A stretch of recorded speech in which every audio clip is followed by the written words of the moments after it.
Hello friends, welcome to S Y academy. Friends, हम discussion continue कर रहे हैं ट्रेवलर्स के बारे में। ये थीम 5 है, या आप कह सकते हो चैप्टर नंबर 1 है मेडिवल इंडिया का। आप वैसे भी कह सकते हो, वरना इसको थीम 5 क्लास 12 की जो थीम्स हैं उस पे बेस्ड है, वो हम कंटिन्यू कर रहे हैं डिस्कशन। तो चलिए discussion without any further due discussion start करते हैं। और यहाँ पर आप जैसे देखेंगे कि अल बेरूनी के बारे में डिस्कशन वापस आएगा। हमने जो पहले पढ़ा था अल बेरूनी के बारे में, आप बोलो कि हमने पहले क्या पढ़ा था। पहले तो उनका इंट्रोडक्शन लिया था कि हु इज अल बेरूनी, कहाँ से आए हैं, उनकी हॉबीज क्या है, मतलब इंट्रोडक्शन होता है ना, काइंड ऑफ वो। अब आप उनका वर्क देखोगे, ठीक है, अब उनका आप काम देखोगे यहाँ पर कि उन्होंने काम क्या किया। और मैं याद दिला दूं, ये टॉपिक ज्यादा इंपॉर्टेंट है प्रीवियस टॉपिक से। तो यहाँ पे क्लियरली लिखा हुआ है, इसको थोड़ा सा आप अगर अंडरस्टैंड करने की कोशिश करें। Making sense of an alien world, Al Biruni and the सांस्कृतिक ट्रेडिशन। हमेशा याद रखिए, वेदर आप प्रिपेयर कर रहे हो 12th क्लास के लिए, या आप किसी कॉम्पिटेटिव एग्जाम के लिए पढ़ रहे हो, या आप एनसीईआरटी अपना बीए या और किसी एग्जाम के लिए प्रिपेयर कर रहे हो, फिर से रीड कर रहे हो, एक एक वर्ड पे ध्यान दिया करना, एक एक वर्ड पे। इसलिए आप देखोगे कि भाई मैंने सब कुछ ही अंडरलाइन कर रखा है, ऑलमोस्ट सब कुछ। जो बिल्कुल ही अनइंपॉर्टेंट है वो मैंने डिस्कस नहीं करूंगा। तो यहाँ पे आप देखो तो making sense of an alien world, ये इन्होंने ट्राई करा था, एलियन वर्ल्ड था उनके लिए। अल बेरूनी एंड सांस्कृतिक ट्रेडिशन, जो उन्होंने अपनी किताब लिखी किताबुल हिंद, उसमें उन्होंने क्या करा, काफी सारे संस्कृत टेक्स्ट पढ़े। पहले तो उन्होंने संस्कृत सीखी, संस्कृत टेक्स्ट पढ़े, उन टेक्स्ट को अंडरस्टैंड करके उन्होंने अपनी बातें कही। ठीक है, तो इसलिए इनकी जो बात है ना अलबेरूनी की, one of the most important बातें हैं इनकी, क्योंकि इन्होंने टेक्स्ट को पढ़ा, कन्वर्ट करा और फिर लिखा है।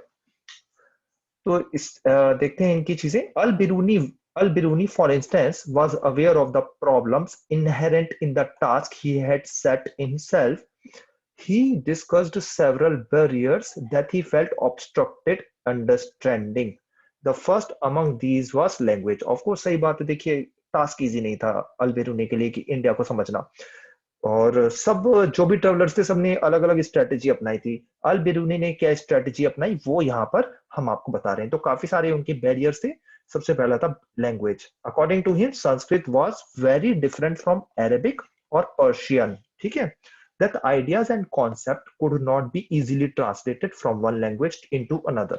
एग्जाम्पल अगर मैं आपको दूं, अगर आपको हिंदी आती है तो आप पंजाबी सीखने में ज्यादा टाइम नहीं लगेगा। लेकिन अगर आपको हिंदी आती है, इसका मतलब बिल्कुल नहीं है कि आपको तमिल आ जाएगी। ऐसी अगर मैं आपको एग्जांपल दूं, तो उर्दू अगर आपको आती है तो आपको अरेबिक भी आ जाएगी जल्दी। लेकिन इसका मतलब बिल्कुल नहीं है कि आपको संस्कृत भी बहुत जल्दी आ जाएगी। मेहनत करने से देखो कुछ भी आ जाएगा, ठीक है। लेकिन मैं आपको वैसे समझाना चाह रहा हूँ। तो संस्कृत जो है, संस्कृत वैसे भी बहुत टफ लैंग्वेज है, राइट। इतनी मतलब आसान नहीं है। और अगर आप समझें तो संस्कृत में वैदिक संस्कृत जो है वो तो बहुत ही टफ है, राइट। तो अकॉर्डिंग टू संस्कृत जो थी वो बहुत ही ज्यादा डिफरेंट थी। तो इनके लिए सबसे बड़ा बैरियर तो यही था, बैरियर कि हम ये समझे कैसे, ये समझना चाहते थे। ठीक है, तो इनका ये स्ट्रेटेजी थी कि किताबें पढ़ के समझना चाह रहे थे, उससे एनालाइज करना चाहते थे कि इंडिया कैसा है। सेकंड बैरियर जो इनको दिखा, जो उनको इंडिया में दिखा समझने के लिए, इंडिया का कल्चर और अलग अलग चीजें, वो था रिलीजियस बिलीफ्स और प्रैक्टिसेस। समझ ही सकते हो, इंडिया में इतने सारे रिलीजियस बिलीफ्स हैं, प्रैक्टिसेस हैं, और इवन हिंदुइज्म में भी इतनी सारी मल्टीपल प्रैक्टिसेस हैं। The self-absorption and consequent insularity of the local population, according to him, constituted the third barrier. ठीक है, थर्ड बैरियर, बैरियर बोलो, बैरियर प्रोनाउंस करते हैं। एनीवेज, ये सेल्फ एब्जॉर्प्शन, कंसिक्वेंट इंसुलरिटी जो लोकल पॉपुलेशन की थी, वो तीसरा बैरियर बनी किसके लिए, अल बेरूनी। ठीक है, तो सेकंड बैरियर तो आपको समझ ही आ रहा होगा कि रिलीजियस प्रैक्टिसेस बहुत ज्यादा थी। अब थर्ड में इतने बड़ा क्या लिख दिया, इतने छोटे से 3 लाइनों में बहुत बड़ी बात कह दी है एनसीईआरटी ने। Self absorption and consequent insularity. Insularity का मतलब ये होता है कि ऐसा इंसान, ऐसे लोग जिनको और किसी कल्चर के बारे में जानना ही नहीं, वो बोलते हैं हम ही हमें और आप कुछ नहीं हो। ठीक है, अपने में ही रहते हैं। तो अल-बिरूनी का एक मानना था, जो आप कह सकते हो काफी हद तक सही भी था, और काफी हद तक आप कहोगे गलत भी था। आपका मल्टीपल व्यूज हो सकते हैं, कैसा आपका व्यू है वो आप कमेंट सेक्शन में लिख सकते हो। एनीवेज, जो अल-बिरूनी का मानना था कि इंडिया के जो लोग हैं ना, ये सिर्फ अपने अपने में रहते हैं, इनको किसी और कल्चर से कुछ लेना देना ही नहीं है। ये किसी और से ये किसी और की बातें जानना ही नहीं चाहते। इनकी पूरी इग्नोरेंस है और इनको कोई इंटरेस्ट नहीं है दूसरे को कल्चर जानने का। ये इन्होंने इसलिए कहा, जो इस बुक के थोड़ा सा बाहर आती है, मैं एक बात ही बता दूं, ये इन्होंने इसलिए कहा अल्बेरूनी ने कि देखिए, एक तो बाहर के जो टेक्स्ट थे इंडिया में, वो कोई भी टेक्स्ट कन्वर्ट नहीं किए जाते थे। उसके बाद इंडियंस कहते थे कि हमारा जो कल्चर है वो ही सबसे बढ़िया है, बाकी जो बातें हैं वो सब बेकार हैं। उसके साथ साथ और भी चीजें कहते थे कि देखिए, हमारी ये जो बुक्स है मनुस्मृति, ये सब बातें यही सही है, बाकी सब कुछ गलत है। और क्या क्या कहते थे, और वो कहते थे कि ये जो दुनिया है ये तो फर्जी है, असली दुनिया तो मरने के बाद होगी, और अलग अलग ऐसी फिलोसॉफिकल बातें किया करते थे। तो ये एक एटीट्यूड था लोगों का, जो अल्बेरूनी को एक बैरियर की तरह लगा, रुकावट, ठीक है, उनके काम में, क्योंकि लोगों से उन्हें ज्यादा हेल्प नहीं मिल रही थी। उनसे जब भी वो डिस्कस करने जाते थे कोई कंक्लूजन नहीं आ पाता। What is interesting is that even though he was aware of these problems, Al-Biruni depended almost exclusively on the works of Brahmins, often citing passages from the Vedas, Puranas, Bhagavad Gita, and the works of Patanjali Manusmriti to provide an understanding of Indian society. अब देखिए, पहले तो ठीक है, इन्होंने 3 problem बता दी, Sanskrit language में issue है, फिर रिलीजियस बिलीफ और प्रैक्टिस में इशू है, उसके बाद लोकल जो पॉपुलेशन है वो इंसुलैरिटी है। इंसुलैरिटी ऐसे ऐसे वर्ड्स हैं, इनको आप ना सेपरेट अपनी डिक्शनरी में लिख लिया करिए। इसका मतलब होता है कि अपना ही कल्चर में इंटरेस्ट है, बाकी कल्चर को जानना ही नहीं है, लैक ऑफ इंटरेस्ट है। ऐसे वर्ड्स अपनी डिक्शनरी में लिखो तो अच्छी प्रिपरेशन हो जाएगी। अदरवाइज आप इसको अपनी लैंग्वेज में लिखोगे तो थोड़ा लंबा सेंटेंस होगा, इससे पेपर छूटता है। साथ साथ एक मैच्योरिटी नहीं दिखती, जब आप ऐसे वर्ड्स यूज करते हो तो मैच्योरिटी दिखती है, ठीक है। अनफॉर्चुनेटली ट्रुथ है कि आपकी थोड़ी वोकेबलरी अच्छी होनी चाहिए अगर आप आर्ट्स का एग्जाम लिख रहे हो। साइंस में चल जाता है, साइंस में वोकेबलरी इतनी इंपॉर्टेंट नहीं होती, लेकिन आर्ट्स में थोड़ी वोकेबलरी ज्यादा इंपॉर्टेंट होती है। एनीवेज, तो यहाँ पर आपको ये समझना होगा, अल्बेरूनी पूरी के पूरे अपना जो उन्होंने काम किया वो ब्राह्मण्स के वर्क पे डिपेंडेंट था। एक तरफ तो उन्होंने ब्राह्मण्स को क्रिटिसाइज कर दिया, फिर उनका जो वर्क है वेदास, राइट, 4 वेदा, पुराणास, बहुत सारे पुराण है, 18 महापुराण है। पुराना पे मैंने लेक्चर भी बना रखा है। इसको आप पुरानास हिंदी में कह सकते हो, पुराण भी कह सकते हो, ठीक है। मेरी प्रोनाउंसिएशन पे बुरा मत मानना। एनीवेज, भगवत गीता आप सबको पता ही है, ठीक है। Work of Patanjali, right, Ashtadhyayi, उनकी ग्रामर की बुक मनुस्मृति जो लिखी गई, इस पे इन्होंने बहुत ज्यादा डिपेंड करा और अपनी बुक लिखी, राइट, किताबुल हिंद, ठीक है। और एक चीज देख लेते हैं बॉक्स में क्या लिखा है भाई, a language with enormous range. ये संस्कृत के बारे में अल्बेरूनी बता रहे हैं। अल्बेरूनी ने संस्कृत को ऐसे डिस्क्राइब करा है। तो ये आपसे क्वेश्चन पूछे, जैसे पूछा जा सकता है किसी भी एग्जाम में कि संस्कृत को कैसे अल्बेरूनी ने डिफाइन करा या डिस्क्राइब करा। If you want to conquer this difficulty, that is to learn Sanskrit, you will not find it easy because the language is of enormous range, both in words, inflection, something like the Arabic calling one and the same thing by various names. both तो एक ही चीज को multiple चीजों से बुलाते हैं संस्कृत में। जिसने संस्कृत पढ़ी आप सब समझ ही सकते हो, ऐसी अरेबिक भी है, ठीक है। अरेबिक भी थोड़ी टफ है पढ़ना, संस्कृत भी टफ है। both original and derivative and using one and the same word for a variety of subjects। तो एक ही वर्ड यूज करा, जैसे ए यूज करा वर्ड, और दोनों का मतलब अलग अलग है, ठीक है। फिर सेंटेंस पढ़ोगे तभी समझ में आएगा। which in order to be properly understood must be distinguished from each other by various qualifying epithets, right। तो जो वर्ड्स हैं उनको समझ के ही आप कर सकते हो, अदरवाइज लैंग्वेज थोड़ी टफ है, इजी नहीं है। एक ही वर्ड के मल्टीपल मीनिंग्स हैं और मल्टीपल वर्ड्स के सेम मीनिंग है। ऐसा संस्कृत है, थोड़ी टफ है, ये अल्बिरूनी ने बताया। ठीक है, तो हमने ये वाली चीजें पढ़ी और अब और आगे देखते हैं लेक्चर में। आई होप आपको ये सारी चीजें क्रिस्टल क्लियर हो गई होंगी, सब समझ में आया होगा। उसके बाद यहाँ पर एक और चीज दे रखी है, गॉड नोज द बेस्ट। ये आपको थोड़ी सी फनी लगेगी। यहाँ पे लिखा है travellers did not always believe what they were told. तो ट्रेवलर हमेशा यकीन नहीं करते जो भी लोग लोकल जनता बताए। When faced with the story of a wooden idol that supposedly lasted for, क्या लिखा है, 2,16,432 ईयर्स, अल्बेरूनी आस्क कि ये वुडन आइडल जो है, किसी ने बोला भाई इतने सालों तक से ये इतने साल तक सपोज लास्ट कर रहेगी, ठीक है। When faced with the story of a wooden idol that supposedly lasted for, मतलब इतने सालों तक एक वुडन ब्लॉक थी जो वुडन आइडल, ठीक है। कहा जाता है ना, आप जैसे कहीं विजिट करो तो कि ये जो है ये तो बहुत साल पुरानी है। तो ऐसे ही एक ने बताया 2,16,432 साल पुरानी है वुडन आइडल। तो अल्बेरूनी वही सोचने लग गए। अल्बेरूनी थिंकिंग थे, लॉजिकल थे, रैशनल थे। How then could wood have lasted such a length of time. Particularly in a place where air and soil are rather wet. तो आप समझ सकते हो इंडिया सॉइल फर्टाइल है, गंगा वैली, ठीक है। और कैसे रह सकता है ये, मतलब वुड रह ही नहीं सकता लॉजिकली, इतने साल क्या रहेगा, है ना। तो अलबिरू ने फाइनली बोल दिया गॉड नोज बेस्ट, गॉड को ही पता होगा, ठीक है। तो अल बिनूनी डिस्क्रिप्शन पढ़ते हैं कास्ट सिस्टम के बारे में, ये एक्सट्रीमली इंपॉर्टेंट है और रिपीटेडली भी यूपीएससी के एग्जाम में बहुत पूछा गया है। Al Biruni tried to explain the caste system by looking for parallels in other societies.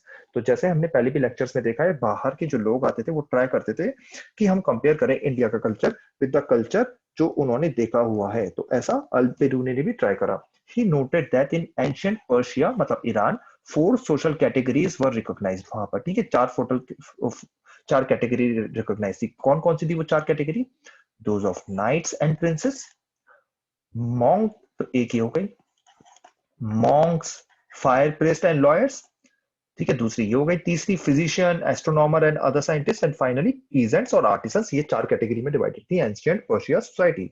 In other words he attempted to suggest that social division जो है वो इंडिया के यूनिक नहीं है, ऐसे सोशल डिवीजन और जगहों पे भी मिले हैं।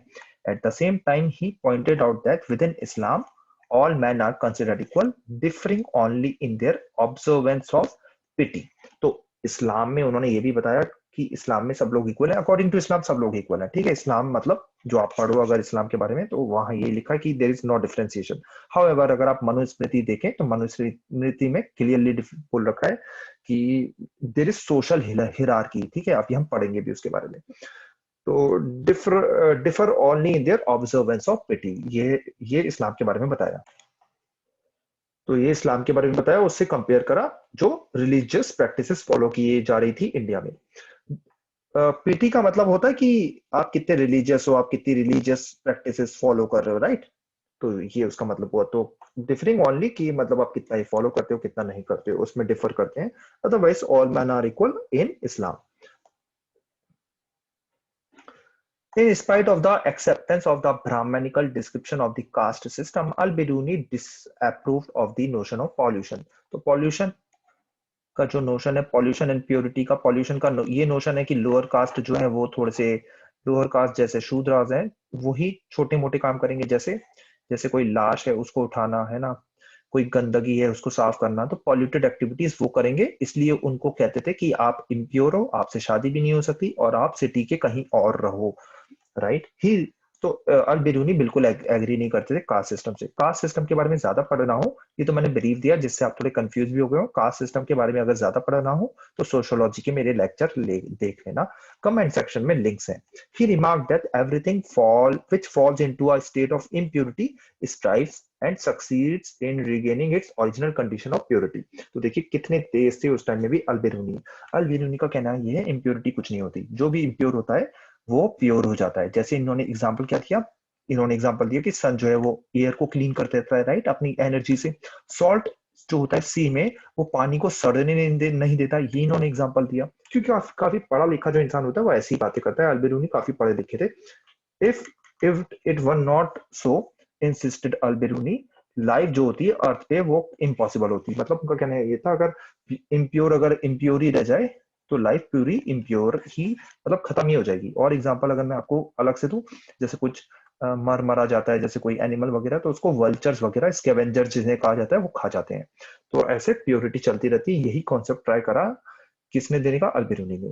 The conception of social pollution intrinsic to the caste system was according to him contrary to the nature of laws of nature। तो ये कह रहे थे ये जो भाई कॉन्सेप्ट दे रहे हो आप कास्ट सिस्टम का, ये लॉज ऑफ नेचर के पूरे अगेंस्ट है, कॉन्ट्ररी है। यही चीजें आगे जाके काफी लोग कहेंगे, जैसे महात्मा गांधी, जैसे इसी बात को कहेंगे बी आर अम्बेडकर, उन्होंने तो काफी एग्रेसिवली कहा, राइट। ये सब चीजें हैं। ठीक है, आगे बढ़ते हैं। अब देखिए यहाँ पे द सिस्टम ऑफ वर्नास जो मैं अभी आपको बता रहा था वो बताया है अल्बेरूनी ने। तो Alberuni account of the system of varnas, इन्होंने कहा हाईएस्ट ब्राह्मण्स है, of whom the books of the Hindus tell us that कि ये ब्राह्मण के सर से बने, हेड से, ठीक है। एंड एज द ब्राह्मण is only another name for the force called nature, the head is the highest part of the body.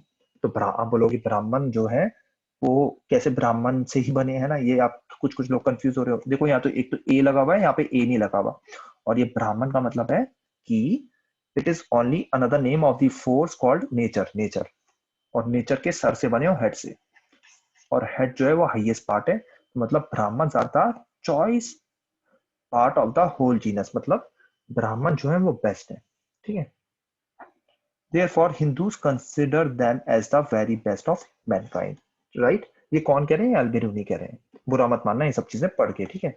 The next caste was Kshatriya, who were created, as they say, from the shoulders and hands of ब्राह्मण। इसलिए उन्होंने बोला जाता था कि आप लड़ाई वड़ाई करने जाओ, ऐसी चीजें मनुस्मृति और बाकी सारे धर्मशास्त्र वगैरह धर्म स्मृति में लिखी हुई है। देयर डिग्री जो है is not much below that of ब्राह्मण, मतलब ऑलमोस्ट इक्वल है, लेकिन थोड़े नीचे माने जाते हैं। तो मतलब दिमाग किसके पास है? ब्राह्मण, और लड़ाई वड़ाई करनी है तो क्षत्रिय। तो आजकल भी ये ट्रेडिशन चल रहा है, लोग कुछ नहीं कहते, कुछ कुछ लोग कहते हैं देखो मैं तो क्षत्रिय हूँ भाई, मेरे से डर के रहे, आज भी चल रहा है कुछ कुछ, अनफॉर्चुनेटली हमें वो खत्म करना है। After them follow the Vaishya who were created from the thigh. तो थाई से बने हैं, इसलिए आप भाई एग्रीकल्चर में काम करो, मर्चेंट एक्टिविटी करो, मतलब लगे रहो कामों में। और Shudras who were created from his feet, ठीक है, शूद्रा जो है फीट से बने। Between the latter two classes there is no very great distance, मतलब शूद्रा और वैश्य में ज्यादा डिफरेंस नहीं है। Much however as these classes differ from each other, they live together in the same towns and villages, mix together in the same houses and lodges. तो वो ये कहना चाह रहे हैं, देखिए वैसे तो हमने देखा है वैश्य और शूद्रा में बहुत डिफरेंसेस रहे हैं डिफरेंट डिफरेंट टाइम पीरियड में। जैसे आपको बुद्धा पीरियड याद हो, पोस्ट बुद्धा पीरियड याद हो, कुशाना पीरियड याद हो, उस टाइम में बहुत डिफरेंसेस रहे हैं। लेकिन ये जो बात कर रहे हैं ना, जिस टाइम में आए हैं, कौन आए हैं? अल्बेरूनी। ये है अर्ली मेडिवल इंडिया। इस टाइम में ट्रेड कॉमर्स काफी कम हो गया था, एग्रीकल्चर भी लिमिटेड था, फ्यूडल एज था, तो वैश्या की हालत बहुत बुरी थी। तो वैश्या शूद्रा ऑलमोस्ट बराबर ही हो गए थे। आई होप मेरे पॉइंट ये आपको समझ में आया होगा। वैश्या ज्यादातर मर्चेंट होते थे या एग्रीकल्चर एक्टिविटी में रहते थे। अर्ली मेडिवल इंडिया में ट्रेडिंग एक्टिविटी कम हो गई थी, ठीक है, थी। ऐसा नहीं है पूरे इंडिया के बारे में बोलना सही नहीं है, एक्सेप्शन आपको दिखेंगे, बंगाल में दिखेगा, कश्मीर में दिखेगा, साउथ इंडिया में दिखेगा, चोला वगैरह है ना, लेकिन ओवरऑल आपको कम दिखेगा, ठीक है, ओवरऑल कम। तो वैश्य और शूद्र की स्थिति ऑलमोस्ट सेम हो गई थी, इसलिए यहाँ पर इनको सेम दिख रही है। इसलिए यहाँ पे लिखा है between the latter two classes there is no very great difference, much however as these classes differ from each other. ये सेम टाउन सेम विलेज में रहती हैं और मिक्सड करती हैं एक दूसरे के हाउस एंड लॉजिंग। तो यहाँ पे एक क्वेश्चन पूछा गया जिसका आपको आंसर देना होगा। Compare what Alberuni wrote with source 6 chapter 3। Did you notice any similarities and differences? Do you think Al-Biruni depended only on Sanskritic text for his information and understanding of the society? ये जो second question है ना, इसको star mark करके इसका answer लिखना। अल-बिरूनी को एक चीज के लिए क्रिटिसाइज किया जाता है, जिसका मैं आपको हिंट भी दे रहा हूँ एग्जांपल की, कि अल-बिरूनी ने ना रियलिटी ज्यादा सोसाइटी में देखी नहीं, उन्होंने किताबें पढ़ी और उन्होंने बातें कह दी। इसलिए कहा जाता है ना आजकल भी, देखिए कि ज्यादा किताबें में मत रहो, प्रैक्टिकल एक्सपीरियंस भी ले लो, थोड़ा ट्रेवल भी करो, लोगों को देखो, है ना। कहा जाता है ना सिर्फ किताबों में पढ़ोगे तो उसमें सब कुछ सच नहीं है। अल बिरूनी की यही एक मिस्टेक है। इब्न बतूता ने इसका ऑपोजिट करा। इब्न बतूता जो आएंगे, अभी वैसे हमने पढ़ा नहीं है, पढ़ेंगे जब तो देखोगे, उन्होंने ऑब्जर्व करा, अल बिरूनी ने किताबें पढ़ी। तो दोनों के पॉजिटिव नेगेटिव है। किताबों पढ़ने से ये हुआ कि उन्हें पता चला पर्सपेक्टिव क्या है ब्राह्मण्स का, राइट, ब्राह्मण्स का पर्सपेक्टिव क्या है। तो ये चीजें हैं। खत्म ही होने वाला चैप्टर, बने रहिए। As we have seen, Al Biruni description of the caste system was very deeply influenced by his study of the normative Sanskrit text which laid down the rules governing the system from the point of view of brahmans। तो मैंने ये बात आपको बहुत अच्छे से बताई दी है कि जो भी अल-बिरूनी ने बोला वो सारी की सारी नॉर्मेटिव संस्कृत टेक्स्ट, मतलब इसका मतलब क्या है, जैसे वेदास, मनुस्मृति, पुराण, उन सब में जो लिखा है वो ही बताया किसने? अल-बिरूनी ने, राइट। और ये किसका पॉइंट ऑफ व्यू? ब्राह्मण्स का। However, in real life, the system was not quite as rigid। ये याद रखिए स्टार मार्क करके, ठीक है, किताब में अपनी स्टार मार्क कर लेना कि सिस्टम रियलिटी में इतना रिजिड भी नहीं था भैया, ऐसा नहीं है, ऐसा ही हो रहा था। फॉर इंस्टेंस एग्जाम्पल भी दिया है, द कैटेगरीज डिफाइंड एज अंतयज्ञ। इस एग्जाम्पल को लिख लो, यूपीएससी वाले भी जो पढ़ रहे हैं वो भी लिख लो, एग्जाम्पल लिख के आना। Literally born outside the system, were often expected to provide inexpensive labor to both peasants and zamindars. इसका चैप्टर 8 में जिक्र है. In other words, while they were often subjected to super social oppression, they were included within economic network. तो देखिए economic network में इनको include कराए, जबकि शूद्रास को इकोनॉमिक नेटवर्क में इंक्लूड नहीं करना चाहिए, लेकिन यहाँ देखो इनको इंक्लूड कर रहे हैं. इससे पता चलता है कि ऐसा भी बिल्कुल नहीं है कि शूद्रास की बहुत ही बुरी हालत है और वो कुछ नहीं कर रहे हैं. कुछ कुछ शूद्रास, कुछ और काफी ज्यादा वैश्यास की इकोनॉमिक कंडीशंस काफी अच्छी थी, और काफी सारे आपको ब्राह्मण्स भी ऐसे दिखेंगे जो किंग बने, जैसे सतकर्णी, गौतमी पुत्र सतकर्णी, और भी एग्जाम्पल है भरे पड़े हैं. और काफी ब्राह्मण्स आपको ऐसे भी दिखेंगे जिनकी कंडीशन अच्छी नहीं थी. काफी आपको ब्राह्मण जमींदार भी दिखेंगे. डिस्कस, यहाँ क्वेश्चन है, how important is knowledge of the language of the area for a traveller from a different region. क्या लगता है आपको इसमें? जैसे आप पॉइंट्स देख सकते हो कि लैंग्वेज नहीं है तो वो कम्युनिकेट कैसे करेगा, उसके बाद वो टेक्स्ट कैसे समझेगा, उसके बाद वो अगर आएगा तो उसे लैंग्वेज सीखनी पड़ेगी जिसमें टाइम लगेगा. उसके बाद ऐसा भी हो सकता है कि लैंग्वेज जो हो वो उसका मतलब ही कुछ और निकाल ले वो. लेकिन इसके बाद में आपको एक पॉइंट ये भी लिखने होंगे कि ट्रेवलर जो है, अब वो तो ट्रेवल करना उसका काम है. इब्न बतूता ने इतने सारे कंट्री विजिट करे, अब सब लैंग्वेज तो ही ना सीखेंगे. ऐसे सीखते रहे तो भाई उम्र उसमें ही निकल जाएगी. तो बात ये कि ट्रांसलेटर पे भी थोड़ा सा हेल्पफुल रहनी चाहिए, राइट. तो ये आपको सारे पॉइंट्स नोट डाउन करें तो अच्छा रहेगा. तो फ्रेंड्स ये हमारा लेक्चर खत्म हुआ. आई होप आपको अच्छा लगा. अपने फीडबैक जरूर दीजिए, उस हिसाब से हम आगे बढ़ेंगे. आपको कुछ चाहिए और चीजें तो वो भी हम इंक्लूड कर लेंगे. कोई भी आपको टॉपिक चाहिए हो, आपके एग्जाम आ रहे हैं, बताना. और मेरे को पता है ये चैप्टर डिलीट हो गया, लेकिन इसको पढ़ना जरूर, ठीक है. अगर कोई पढ़ रहा है तो अपने फ्रेंड्स को भी बता दो, क्योंकि आपकी अंडरस्टैंडिंग बहुत इंपॉर्टेंट है एग्जाम से मार्क्स लाने के लिए. अंडरस्टैंडिंग, और ऐसे वैसे ही चैप्टर्स मेरे हिसाब से बहुत कम है, थीम्स में ऐसे ही बिखरा पड़ा है चीजें. तो अगर आप कुछ चीजें मिस करोगे तो आपकी अंडरस्टैंडिंग कम हो जाएगी. और जो बीए के लिए पढ़ रहे हैं और जो यूपीएससी या स्टेट पीसीएस के लिए पढ़ रहे हैं उनके लिए तो एक्सट्रीमली इंपॉर्टेंट चैप्टर है. Okay friends, thank you. Next lecture में इब्न बतूता के बारे में पढ़ेंगे. Thank you.